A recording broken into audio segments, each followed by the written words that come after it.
If you're trying to grow a massive sales team, then you are not in the business you think you're in. You're not in insurance, finance, door-to-door sales, whatever business you think you're in the recruiting business. The reason recruiting comes first is because having lots of talented reps makes it very, very hard to be poor. That might sound obvious, but you'd be surprised how many people do not prioritize bringing in high quality talent. The problem is reps don't just appear out of thin air. You're not gonna just magically build a team of absolute sales savages like it's a Thanos snap of the thumb. So what do you need to do about that? You need to force these reps into existence, which is recruiting. The actual definition of recruiting is to fill up with new members or reinforce. So that is the skill that you must learn and you must master if you are in a sales-based business.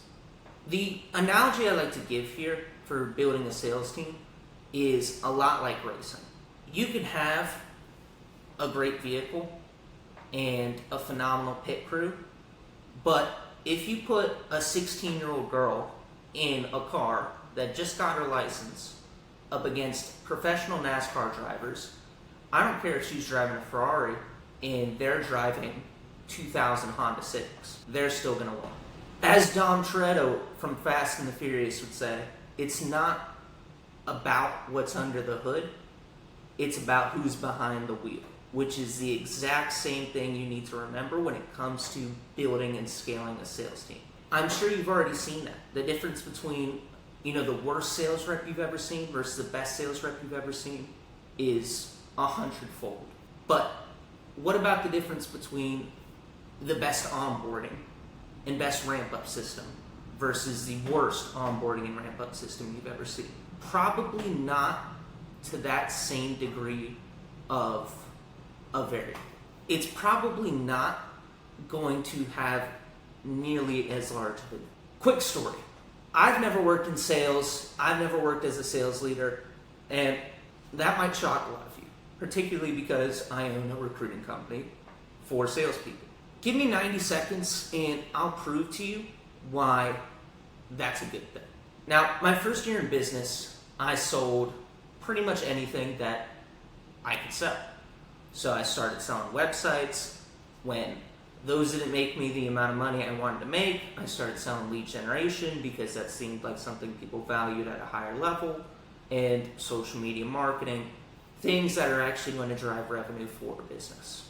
That first year in business, selling anything I could, I spent probably actually working, doing deep, serious work, maybe 8+ hours a day.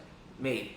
Because at that point, I didn't even know what productive work even was. That first year, we made a little over $50,000 the entire year. Now, me and my business partner did the math at that time, and we were making less than $2 an hour, which is insane. And thankfully, I was in college at this time, didn't have very many bills, so I could afford to make $2 an hour, but absolutely insane. The McDonald's workers right down the road were making more money. And I tell you all of this because I'm going to do my best here not to speak out of experience with building a sales team, but just to give you what has worked well for us and our clients that we've helped scale to 7, 8, and well on the way to 9 figures. After that first year in business, we actually found a couple things that started working. We started selling lead generation. So that first year business, even though we were just making $2 an hour, the things that we learned were extremely valuable. The most important being where to get clients. So we actually did end up finding something that started to work for us and something that people were willing to pay for at a high level, and we were able to deliver at a high level. And that came through a friend that was in the insurance industry that wanted help initially with a website, then lead generation, and then finally he was like, hey, you guys did okay at the lead generation, you think you could help me with the recruiting? And that's when we started our first ever recruiting client for sales roles. So once we crushed it with him, we started getting a ton of inbound interest from other sales leaders wanting us to help them do the same thing, and we really found something that we felt like was a need in the market. We kept adding them, kept learning more and more, and I just started getting all this information from these 7 and 8 figure sales leaders across every industry you can think of, and rapidly growing my knowledge and my skill set in sales recruiting without really being super intentional about it. And because of that, we started to gain a ton of traction. We started actually, finally seeing some success. This is probably a year later after that first year of making $2 an hour. And we kept growing. Now, after doing that for a little over a year and a half, we started to really get some momentum and really make some good income at this point. So me and my business partner, we had been wanting to move to Miami and Brickell here in particular for a very, very long time. Now, my business partner and I, the whole reason we essentially started was to make a ton of money, live in a nice penthouse, drive nice cars. And that's exactly what we did. As soon as we started making money, we moved to Brickell, signed a crazy large lease, and thought we were on top of the world. But right after signing the lease, within 24 hours, I get this in the mail. Now, just 24 hours from signing that lease and paying 6 months up front, because me and my business partner had never obviously lived in somewhere that expensive and they weren't willing to, rent it out on a monthly basis. We get this cease and desist from a large sales franchise that at the time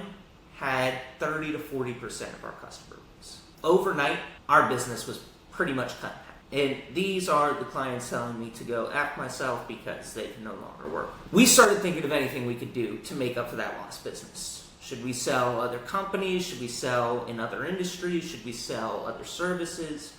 What should we do?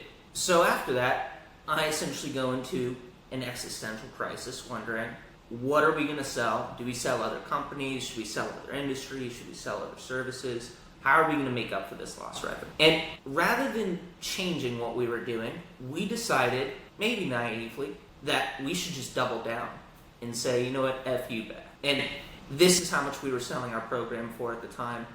And these are me collecting all these sales right after. So we were making around $13,000 per sale at the time, and we absolutely crushed it that following month. It was our highest month ever.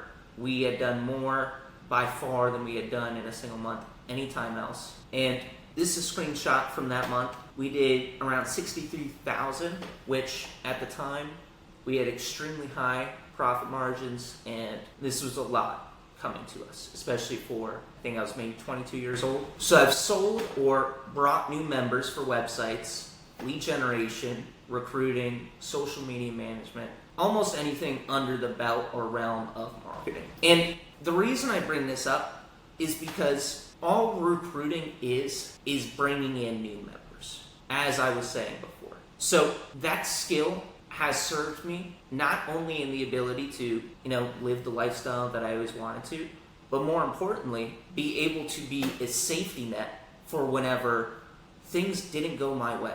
Building a successful sales team is no different.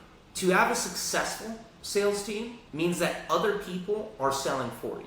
Other people selling for you means that you need to be able to get those people or bring those new members in to sell for you. So if you don't learn this skill or this, really art form, you're never going to have the ability to bring in the quality and the volume of talent that you want to bring into your sales team, which inevitably is going to be the very reason why your sales team isn't as big as you want it to be. Again, I'm not speaking out of experience here. I'm not trying to speak in absolutes. This is just coming from what I've seen in the businesses that we've helped. For context, in just the past 2 years alone, we've helped 6 business owners add over $10 million a year in production. 19 business owners add over $1 million a year in production, just from the sales team that we helped them build, which is more than 99.9% of business owners and other even massive sales franchises can say.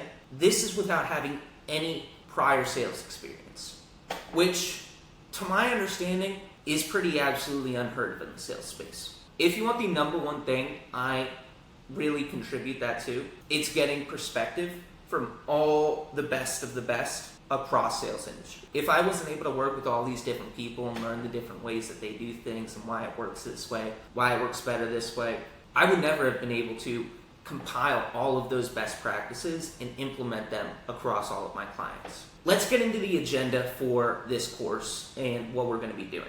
Now, the way I look at building an 8-figure sales team is in 3 different parts. Level 1, Level 2, and Level 3. Level 1 is just about the vehicle and just about creating something that works enough to where when you put the right driver in it, it's going to be able to get the job done. Now, we're not going for a Ferrari here. We're going for just a basic 2000 level Honda Civic, no upgrades, maybe missing a seat, the bare minimum. From there, you have level 2, which is being able to recruit, being able to bring that right driver, the right talent into your vehicle to help you win. And finally, you get to level 3, which is the pit crew. And these are the guys that are putting the systems in place, leading the drivers, making sure that they're doing what they need to be doing in order to be successful. For the purpose of getting to 8 figures, we are mainly going to be focused on level 2 and recruiting. However, level 1 and 3 are necessary components, which is why we're going to talk about them. To define our problem and label it clearly, your sales team is not performing the way you'd like them to because they are not recruiting enough. How do I fix that? Well, you can recruit more, better, and in new ways, which means more reps, cheaper reps, better reps, or just the overall consistency of the reps, which comes from a mix of channels or places in which you're getting them. Now, with all things being equal, if you double your reps, you're going to double the amount of profit that your business is making. So that's exactly what we're going to do in this training. So if this information is going to be so good and so valuable, why am I giving it away for free? And the answer is simple. I am not Gandhi or, some prophet doing this out of the kindness of my own heart. My business model is very clear. If you're a sales team or business owner doing less than $600K per year, I want to give you these resources to help you get there. If you're doing over $600K per year, then I want to earn your trust through these resources to help you scale to 7 and 8 figures. My end goal is to continue to partner with the sales leaders of the future. Long term, we really don't see ourselves selling any high ticket or retainer services, but just having these partnerships with sales teams that we know we can help continue to scale at an extremely high level. At Allure, we believe sales teams are only missing a few things to unlock massive scale. We're talking 8+ figures. That's what to do, the reps or the leaders to do it with, and how to do it. So we prioritize the what for them, we recruit the reps and leaders needed, and not only will we show you how to do these things, but we're going to give you access to other 7 and 8 figure sales leaders to show you what's working for them. So we've surveyed over 2,000 sales leaders and business owners to learn that the vast majority don't even know the ROI they're generating from how much they spend recruiting. Meaning most are barely even breaking even after you have reps churn, you have chargebacks, customer cancellations, and all the other costs included in running your business. Our cheapest program is $20,000. And the average client generates $250,000 in sales production within 6 months. That means an average of a 12.5 to 1 ROI in 6 months, which if you run a sales team, that ROI is going to beat pretty much anything else that you're going to be able to find in the market. So we are getting more clear on what we're looking for, what we're looking to do here. We want to recruit in more, better, and in new ways. So what even is a recruit? Is it someone that says they want to work with you? Someone that starts working with you? Someone that actually does work a little bit for you? Or someone that works for you and does well? And honestly, it's none of the above. Recruit, again, means to fill up with new members or reinforce. So we don't want recruits. It's not what we're looking for. We're not even looking for active sales reps. Because you don't just want someone to sell for you one time and then have to go and replace them tomorrow. What you want is reoccurring reps. Reoccurring revenue is a company's income that is expected to be earned on a regular basis and can be counted on to continue in the future. It is a stable and consistent source of income that can be predicted and relied upon for sustained growth. So, reoccurring reps are a sales team's number of total reps that are expected to sell on a regular basis and can be counted on to continue selling in the future. Again, a stable and consistent source of sales production that can be predicted and relied upon for sustained growth. That is what you're looking for. Reliable sales, predictable, month over month. And that doesn't just come from recruiting. And getting reoccurring reps does not just come from recruiting anyone that has a pulse and is willing to work for you. So if someone continues to sell more for you, sell better for you, sell in new ways for you, and recruit other people to sell for you, that is what we're going for. That's what we're looking for, to get super clear. I mentioned earlier that there are different levels of building a sales team. That comes down to prioritizing the what, which means what should I be doing at each of these levels in order to advance to that next level? Our level 1 sales team is going to be the vehicle. And that's getting a sales process, getting a sales vehicle in place that's doing more than $50,000 a month. Which, at this point, your only constraint in the business is having a profitable client acquisition system. That's it. Because if you don't have that, then you don't have a vehicle good enough for even the best driver to make successful. That's like putting them in something that just straight up doesn't work. Now, once you have that base vehicle, you can focus on the drivers. And that's how you're going to get your sales team to $250K a month, which can be done in less than 12 months. Now, your main constraint at this point in time is not your client acquisition system, but it's your talent acquisition system and how you're bringing in that top talent month over month. And lastly, we've got our level 3, the pit crew, the guys that are going to help you get to $1 million+ a month. Again, that can happen in less than 12 months. But your main constraint at this time is having the right people in the right operations in place to duplicate what you've done up to this point. And lastly, we'll include a bonus level, scaling to 9 figures and beyond. Again, this is something that I have not yet done with a client, so I'm not going to speak as if there's a formula or an exact step-by-step process to do so, but rather the things that I'm currently working on with my 8-figure clients that we believe are going to help them get to 9 figures. Level 1, getting past this constraint of having a profitable sales system or a working car, we have a couple things we need to solve. Well, really more than a couple. 7 things. And these are the 7 things that we look for when it comes to working with a client. So if you don't have these 7 things down pat, you are not going to be able to get on the phone with us. The first problem that we want to solve is, what product do I sell? Simply put, you need to know what these people are going to be selling. From there, who do I sell to? How do I get my first 5 clients? How should I spend my time? How do I get opportunities or at-bats to sell? How do I sell? And then lastly, how do I make money? Again, I'm going to give you a quick story here to break down how I figured these things out for my own business. Take it back, I'm a sophomore in college. I want to start building a business for a few different reasons. 1, I've always wanted to be rich growing up. I've always known that. 2, I've always been great in school, but never liked authority. I never wanted to work for anybody. I never liked being told what to do. Probably a little narcissistic, but I thought, hey, I know what's better than what this guy's telling me. Outside of those 2 reasons for wanting to build a business, I actually believed that I could build a successful business because I had a friend at the time that had built this course company that created courses for influencers called Learn Elite. This company became semi-successful very, very quickly, earning well over hundreds of thousands of dollars in a month. And that shocked me, especially because I figured, hey, if this kid, who again, narcissistically, I think I'm, smarter than, could do it, then why the hell can't I do it? So I start building a business. I figure, hey, if I can make what I'd be making after I graduate by the time I'm a senior, then I don't have to get a job. Now, I never even ended up graduating.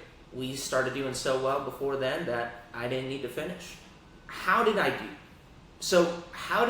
this so quickly to get to the point where I'm a sophomore in college, that I should be a senior? Technically, I'm a little bit behind because of my credits, but just 2 years later, I'm moving into a penthouse in Brickell, driving a $100,000 sports car. Well, I started with the only thing I knew how to do that I thought people would give me money for, which was building websites. So I started reaching out to anybody and everybody I knew that I thought might pay me for a website. To begin, I didn't start with asking people for money. I never understand that, why people think they can get away with, charging for something right out the gate. If you don't have any proof, if you don't have any experience, no one in their right mind should be paying you. So I worked for free. I built websites for free, built up our, small portfolio, and then we started selling them for cheap. Cheaper than you could even pay someone overseas to do it. This wasn't, again, because I was looking to make money super quick at that time. I knew we had no clue what we were doing, and people aren't going to pay us because, well, we've got no clue what we're doing. So we should figure that out first. So all I had at this time was an LLC that was registered, a bank account, which the LLC, by the way, that was a lot of money to me at the time. It was like $130 or something to register it. That was a lot. But a bank account to accept and take that money, a Square account to process that money, and a cell phone. These are the four things. Well, I also had a laptop too, if you want to throw that in there. My point being is you don't need money to start building a business or to start scaling a sales team. All you need is the time and the balls to go out and start. If you don't have money, you sure as hell better have time. Because if you don't have either, then I don't know if I can help you. Trying to put myself in that perspective of someone that doesn't have money or time, what I would try to do is cut my expenses down to as little as humanly possible and work every hour of the day humanly possible, improving my ability to earn income. Now, I say that like it's simple. It's going to take a ton of sacrifice, I'm sure. However, accomplishing abnormal things in this world typically is not going to be easy. When I started with outreach from warm and people that I knew to semi-new all the way to cold, which there's kind of a medium in there, which is local, where you have a lot of mutual followers with people. And the reason this is a medium is because they're not completely cold, because, hey, you live here, we probably know some of the same people, but they're not warm. Now, point being with that entire story is that there's nothing holding you back from getting past level. Only thing that can hold you back is you. Now, what product should I sell? Now, I think Warren Buffett puts this best. He says you should be selling sticky, expensive air, and that means sticky.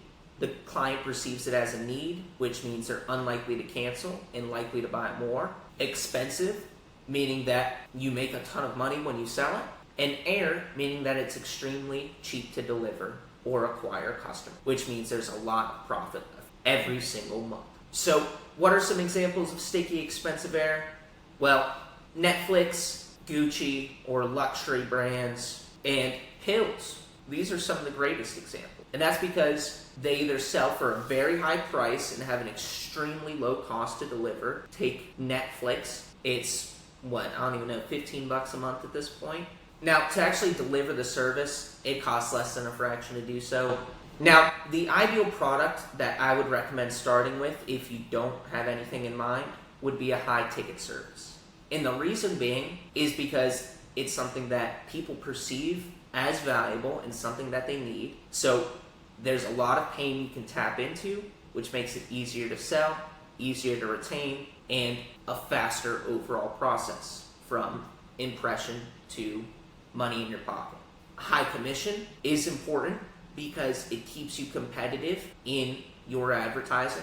If you're not making enough money per sale, you're not going to be able to compete and you're going to make less money because. And relatively cheap to deliver or acquire customers, meaning A, the cost itself is fairly low, whether it's dollars or it's time, but B, the time delay from impression.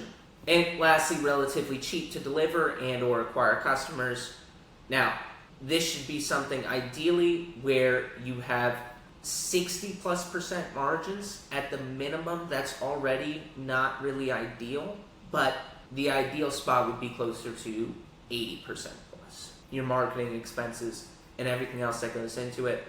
And the one thing I would not sell at this level would be a low ticket product or service. From my experience and from the experience that I've gathered from other upcoming entrepreneurs, it is very, very difficult to make this work just from typically a standpoint where it's either super capital intensive or you're not, again, making enough money for delivering the service itself to be able to hire other people to come and do it for you. So great. Now that I know what I'm selling, who am I going to sell it to? Well, Alex Hormozi, I think, puts this better than anybody. He gives 4 pieces of criteria that you should always use when picking a market, being massive pain, growing market, purchasing power, and easy to target. Now, pain is necessary because it makes literally everything easier. You're going to get higher response rates, higher booking rates, higher close rates, more money collected, higher retention rates. Pain is the number one thing. The exact parallel Hormozi uses is a starving crowd. If you're selling hot dogs and you've got A group of hungry fans at a stadium and you've got B group, let's say churchgoers at 9 a.m. on a Sunday morning, well, I bet the drunk, hungry football fans are going to buy a lot more hot dogs. So, and that's without anything else changed. Just focusing on the group that has the most pain for what you're trying to sell. Now, a growing market is important because if you're going to pick somewhere to sell, you might as well pick somewhere that's growing and that's going to continue to benefit you for years to come. And what you really don't want to do is pick something that's shrinking. Because even if they have massive pain right now, if they're declining at 50% year over year, it's not going to be very long that your business is successful. Now, purchasing power means obviously they have the ability to buy it and easy to target. Again, simply means they're easy to find. So from my experience, when you're just getting started, the ideal client for you is really going to be a middle-class consumer or a small business owner because you're not going to have enough sophistication to sell to high-class consumers or mid-market or enterprise businesses. So you're really just kind of stuck with these 2 options because they're the ones with the purchasing power, and if you go any lower, it's going to be real hard to make money. Now, I know what I'm selling. I know who I'm selling to. How do I get my first 5 clients?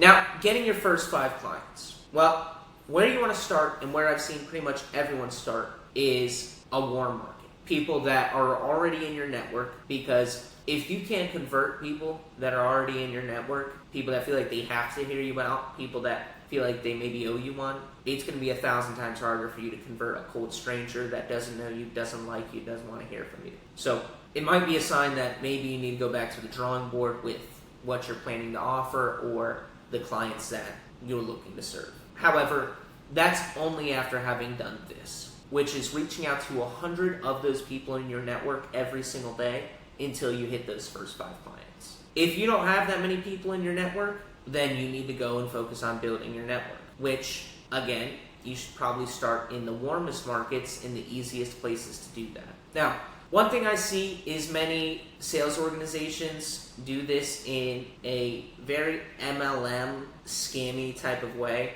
and that is not what you want to do because that is going to turn people off from wanting to work with you. It's going to be very hard to continue to grow your business that way, and quite honestly, it just feels gross. So I'm going to show you how to do it in a way that doesn't come off that unappealing. So here's the script I would recommend using for your outreach. First thing is you want to personalize. You don't want to just go straight into offering this person that you haven't maybe spoken to in a couple years because that's going to come off super unnatural and, again, gross. So personalize. Hey, I saw this was going on in your life. Hey, congrats on this. Hey, how's this been? Anything to get the conversation going. From there, you can use this ACA framework of acknowledge, compliment, and ask a question. So For example, I acknowledge what they said. I say, oh, that's great. I've got a question for you. Do you do your own financial planning? And if they say yes or no, really, it doesn't matter what the hell they say because I'm still going to send them the offer anyways, which this is an insurance example. So do you know anyone who has a family or financial liabilities that they need to protect with insurance? I just recently got started and I'm doing free consultations to get testimonials. And I'm even offering a guarantee that they'll be 100% satisfied, or I'll continue to help them until they are. Do you have anyone that comes to mind? And with insurance, you unfortunately can't give it away for free, which is why I use this one. Because anything that you can give away for free, I would just do that, or just give away for discount, because that's going to be a way easier offer, and it's going to be way easier for you to start getting experience and reps under your belt. So from there, I know who I'm selling to, I know what I'm selling, I know how I got my first 5 clients, I got some testimonials. Now how do I spend my time? Well, you have 4 priorities at this stage, and typically you don't want that many, but at this point you have 0 leverage and you can't really delegate anything. So you're stuck with it. Priority 1 is outreach or ad management. This would be a secondary way that we'll get to in a minute, but in essence, now priority number 1 is going to be advertising, letting people know that you exist, because if they don't know you exist, how are they going to buy your stuff? Priority 2 is selling people and converting them, because again, they might know you exist, but if they never give you money, then you never make money and your business dies. Then it would be setting appointments, which is necessary for, again, making money. And lastly, admin work, which is, again, necessary at this time because you have no one else to do it. So whether that's delivery, whether that's accounting, literally every single other part of your business outside of acquiring customers, which 90% of this time should be spent on your first 2 priorities, which is outreach and sales calls. Because if you're not doing those things the majority of your day, you're not going to make money, you're going to be poor, your business is going to die. So this is an example schedule that I used when I was first getting started and my business partner used, which some of you might not be able to do. However, quite frankly, you suck, you have no skills, and you should be trading almost every waking hour gaining skills so that you can be valuable and you can make money. And this is speaking at the lowest level possible. Obviously, there are some of you that do have skills, do have businesses already, do have tons of experience, and it might not need to be that extreme for you. But if you got nothing,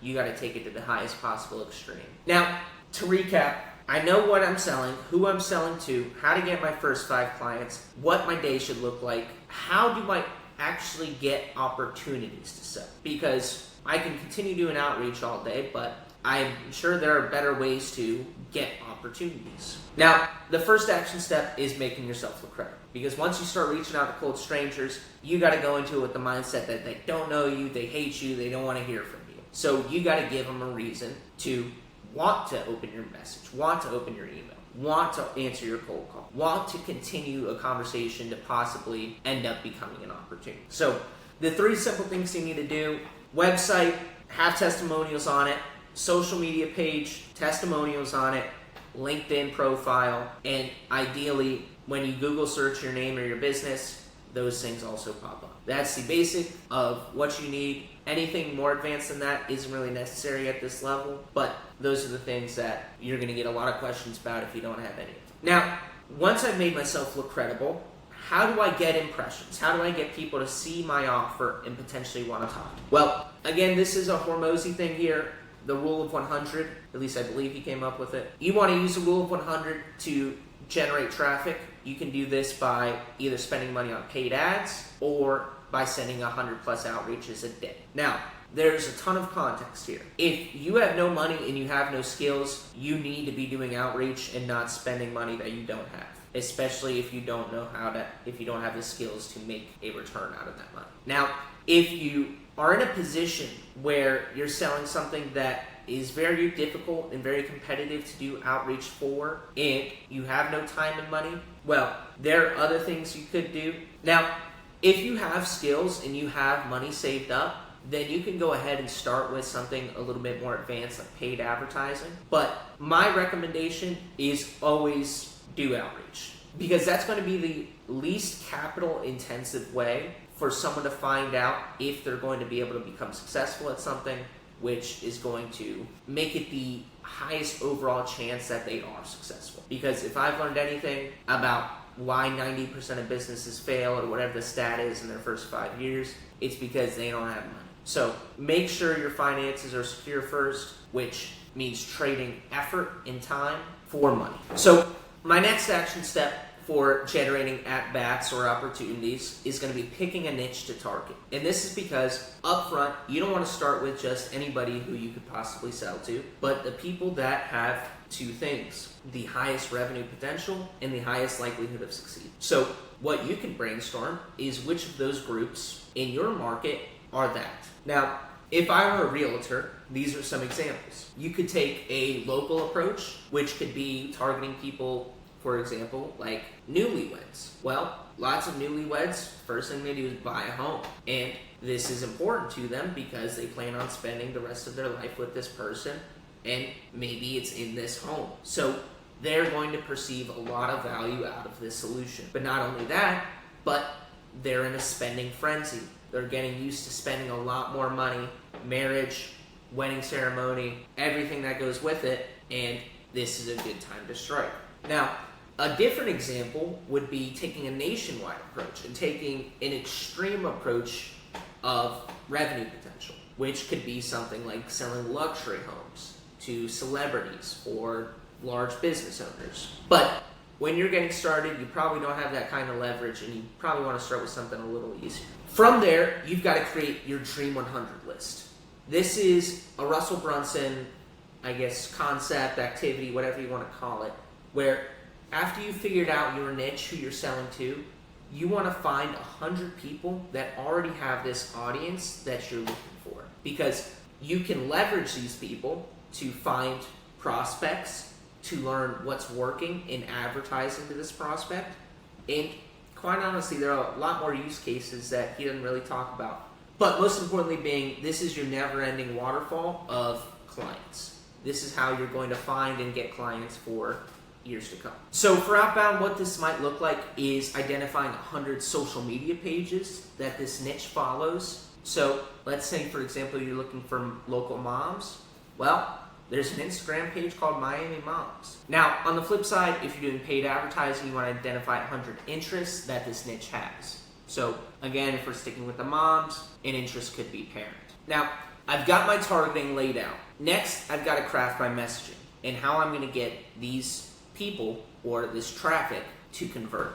Now, the first thing you want to do is list all the pain points and the desires or dreams of this audience to better understand them and craft more compelling copy. Now, the exercise I like to do for this is another Russell Brunson exercise called the Epiphany Bridge concept, where you identify pain and a problem, you identify the opposite desire or dream outcome, and you use the Epiphany Bridge to bridge the gap using your solution. Now, let's use an example from pest control. Let's say the pain is your wife is concerned or worried about bugs. Now, your desire as a husband is for her to stop worrying or complaining. And the bridge is going to be, well, I'm your pest guy. I'm going to take care of any pests around the home so your wife doesn't have to worry about any damage or, just being grossed out.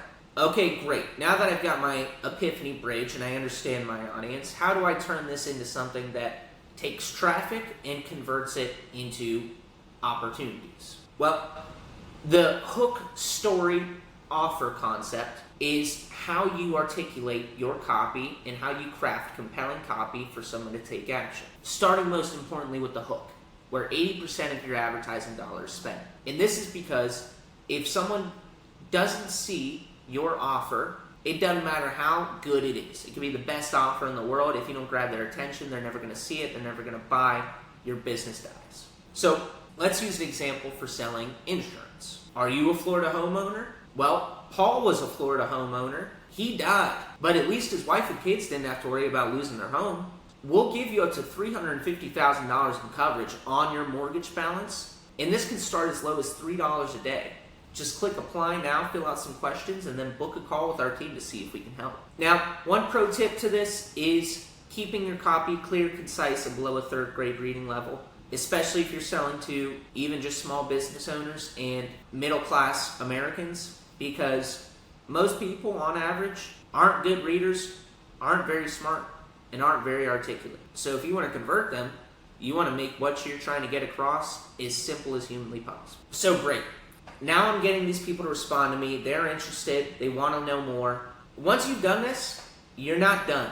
In fact, you're just getting started. Because you should be testing new variations of this copy, at least 10 different headlines, 10 different creatives or stories, 10 different call to actions every single week. And that's because if you're not, you are not testing nearly enough to find what's going to be a big winner and what's going to be able to scale. Now, here's an example of what that might look like through an actual Facebook ad itself. All right, great. So now I've got people responding to me. I've got some interest. I've just got to convert it into an actual selling opportunity. How do I do that? Well, we use the 4 pillars of lead nurture to turn leads into opportunities. The 4 pillars come as calendar availability, dialing or responding to leads within 5 minutes, following up 3 times a day for the first 5 days, and that includes 1 new way each day. So SMS, email, call, social, and personalizing as much as possible. And if you want another pro tip here, just act like you actually care about getting a hold of this person. Because I guarantee if you thought you really needed to, well, you would be doing all of these things and more. Now, getting sales opportunities, let's recap this. So your daily activity is spending $100 a day or sending 100 messages a day. You want to generate at least 10 leads a day from each of that. All right. So we've got sales opportunities. How do I convert them into dollars? Well, 2 big pro tips here. The first one is for those of you that are very uncomfortable selling and have a very hard time doing so, which was me. And that's building such an abundant pipeline of prospects that it is impossible to not make sales. Now, it is quite literally impossible to not make sales if your calendar is full all day, every day. You would have to be trying intentionally to not make sales. Now, the second pro tip is making an offer so good they feel stupid saying no. And that's because it is easier and quicker to improve your offer than it is to improve your sales skills. Now, those tips are great, but what should I do to actually make the sales? Well, there's 2 action steps that I always have people implement. The first one is a sales framework. This is a Hormozi framework called the Closer Framework, standing for clarify, label, overview, sell, explain, and reinforce, which looks like this. Why are you here? What's the problem? What are we trying to solve? Okay, great. This is your problem. What have you done in the past to try and solve this? What experiences have you had? Why didn't it work? Why did it work a little bit? Great. So you told me that, hey, you want to solve this problem. This is what you've done to solve it. Here's what we're going to do in order to solve it. Here's the 3 things we're going to do differently that you didn't have the first time. This is what that's going to lead to. Big dream outcome. Paint a beautiful picture. Now, objection time, overcome, which we'll explain in a second. And lastly, make the sale. Now, after you've overcome any objections, you've collected the money, you want to reinforce confidence and instill that confidence in their decision to work with you. Which, the reason being, most chargebacks are going to come in the first 48 hours. So if you don't instill that confidence right after they buy, sale is gone. Finally, how do I make money? Well, you got to track your commission. You got to track the actual revenue of what's coming in versus what's going out, and you make money. That's simple. But here are the KPIs that are a necessity in order to figure that out. So what you spent or how much energy you put in, leads generated, appointments booked, qualified sits, sales, revenue, and then how much you spent to do all that. Now, outside of just tracking, making money, Ray Dalio puts this best, is about not just being on the offensive or aggressive, but being on the defensive. Because the offensive is how you make money, but the defensive is how you keep the money. So in order to keep the money, you've got to use these 4 keys to retention. First one being sending a welcome, gift, package, whatever, with a handwritten card, ensuring that they get what they need to use a product, checking in weekly for the first 8 weeks, then bi-weekly after that, and completing exit interviews with any client that wants to cancel, return, exchange, etc. And final pro tip here easiest way to keep clients is to act like you care. And the easiest way to act like you care is just to care. You'll be surprised at what caring does for your retention. So great, I know what to sell, who to sell, how to get my first 5 clients, opportunities, how to make sales, how to keep the money. Finally, how do I start? So if you've been working on your online presence and following the previous steps, you probably already have people reaching out to you. But if you don't, we want to do the exact same process that you did earlier for getting your first 5 clients to get your first 5 recruits. Now, if you don't have a network, the easiest way to build one when it comes to recruiting is going to events where you're going to find like-minded people. So these could be networking events, these could be gym events, these could be literally any single event where you're going to find people that are of the same mindset. So maybe just events that you already go to. Now, if you're in an area where this is impossible, the only other thing I can think of is start doing this online through Facebook groups, Reddit, Instagram pages, where you're going to be able to network with like-minded people. It is going to make it a lot more challenging, but hey, I never said this was going to be easy. Now, important pro tip here. You need to take your online and in-person perception very seriously, because people, and especially top talent, don't want to work for someone who doesn't at least appear to be successful. Now, the difference with clients is they don't care if you're successful. They just need to trust that you aren't going to screw them, which is a lot easier to prove and communicate. So great, I know who to reach out to. Now, how do I get them to want to work for me? Especially in a way that doesn't come off, again, unappealing, MLM-y, gross. So, simply put, you want to make an irresistible offer. But how do I actually do that? Well, instead of saying something like, hey, I can help you be your own boss, you can have unlimited earning potential, are you open to new career opportunities, anything along those lines, you want to do something more like this. Hey, my company is hiring sales reps and we're offering to guarantee 100K net earnings in your first year. The position requires you to have at least 40 hours a week to make it work. And my boss or me or whoever is pretty careful about who we invest time into for this role. But at first impression, you look like a good fit if you want to learn more. Or if this is someone that you've known for a while, you could cut out the entire last sentence and just say, I thought you could be a good fit, or I thought you might know some people that would be a good fit for this role. Do you want to learn more, or do you have anyone in mind? And I always suggest asking for someone else, because if they're interested, they're going to say they're interested, and it comes off way less, again, unappealing. Because it's just like, hey, I thought of you. I know you know good people. Do you know any of those good people that you think would be interested? If not, no worries. Oh, wait, you're interested? Okay, great. Let's talk about it. So let's do our checklist for level 1 in getting to 600K a month. The absolute bare minimum things that we look for and that we believe you need. A defined ideal product, a defined ideal client, your first 5 client framework, your rule of 100 in your niche, your 4 pillars of lead nurture, your closer framework, objection overcomes, and lastly, your 4 keys of retention. You do these things and you're going to make sales and you're going to keep some of those sales on the book.